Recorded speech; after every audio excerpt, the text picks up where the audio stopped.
नमस्कार किसान भाइयों, एमडी किसान पॉइंट यूट्यूब चैनल में आपका स्वागत है।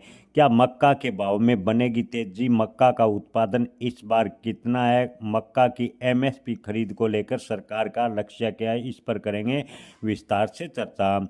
किसान भाइयों, आपको बता दें कि मक्का का उपयोग एथनॉल में होता है। किसान संगठनों का कहना है कि एग्री इंटरेस्ट लिस्ट पीवी कुमार ने कहा कि पिछले साल मक्का की कीमत एथनॉल उत्पादन की मजबूत मांग के चलते थोड़ी ठीक ठाक थी। उन्होंने कहा इस साल एथनॉल के लिए चावल और गन्ना अधिक इस्तेमाल हो रहे हैं, जिससे मक्का के भाव पर लगातार दबाव देखने को मिल रहा है। अगर सरकार मक्का आधारित एथनॉल की कीमत बढ़ा दे तो किसानों को एमएसपी का भी लाभ मिलेगा और मक्का के भाव में तेजी भी बनेगी। हालांकि आपको बता दें कि तेलंगाना सरकार ने एमएसपी पर मक्का खरीद का लक्ष्य बढ़ाया। तेलंगाना सरकार ने 11.50 लाख टन अनुमानित उत्पादन में से 8 लाख टन मक्का खरीदने का फैसला किया है। अब तक तेलंगाना में 20,585 क्विंटल मक्का करीब यानी 50 करोड़ रुपए की लागत से मक्का खरीदा गया और राज्य तेलंगाना सरकार ने 123 खरीद केंद्रों पर मक्का के न्यूनतम समर्थन मूल्य पर खरीदी शुरू की है। किसान भाइयों, आपको बता दें कि इस साल मक्का के उत्पादन की बात करें तो मक्का का उत्पादन ज़बरदस्त हुआ है। 2025 में किसानों ने मक्का का बुआई का रकबा करीबन 1 मिलियन हेक्टर बढ़ाया। पिछले साल मक्का बुआई का रकबा 8.43 मिलियन हेक्टर था, जो इस साल बढ़कर 9.49 मिलियन हेक्टर पर मक्का बोई गई। भले ही कुछ इलाकों में अत्यधिक बारिश के कारण मक्का फसल को नुकसान हुआ, लेकिन कुल मिलाकर उत्पादन रिकॉर्ड स्तर पर पहुंच गया।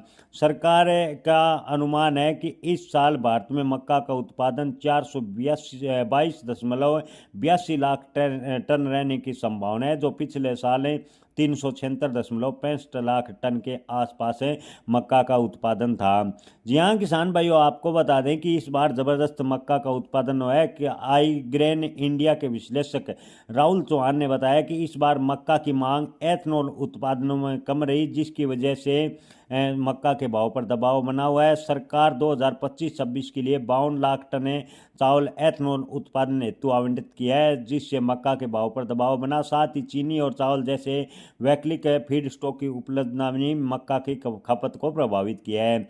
इसके अलावा एथनॉल उत्पादन से निचले वाला जो पोल्ट्री फीड में जमा आता है वो भी ज़्यादा मात्रा में उपलब्ध है। इससे पोल्ट्री उद्योग की मक्का पर निर्भरता कम हुई और मक्का के भाव पर लगातार दबाव देखने को मिला है।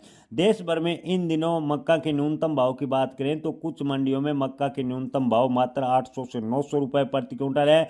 हालांकि अधिकतम भाव की बात करें तो सरकार एमएसपी पर 2400 रुपये प्रति क्विंटल खरीद रही है, लेकिन खुले में मक्का के भाव किसानों को 2000 रुपये प्रति क्विंटल के आसपास कुछ मंडियों में मिल रहे हैं। किसान संगठन लगातार मक्का के भाव किसानों को ठीक मिले इसकी मांग कर रहे हैं। सरकार से किसानों ने कहा है कि जो मक्का से बने एथनॉल है उसके भाव सरकार को बढ़ाने चाहिए, ताकि मक्का के भाव किसानों को ठीक मिल सके। किसान भाइयों, मक्का के उत्पादन का अगर आंकड़ा देखें तो इस बार मक्का के भाव में बड़ी तेजी या मक्का के भाव में कोई सुधार होगा, इसकी संभावना वर्तमान की स्थिति को देखकर नजर नहीं आ रही। हालांकि आने वाले दिनों में अगर जैसे जैसे मक्का सूखेगा यानी नमी खत्म होगी तो मक्का के भाव में हल्का सुधार देखने को मिल सकता है, ऐसा मंडी व्यापारियों का मानना है। जय किसान, धन्यवाद।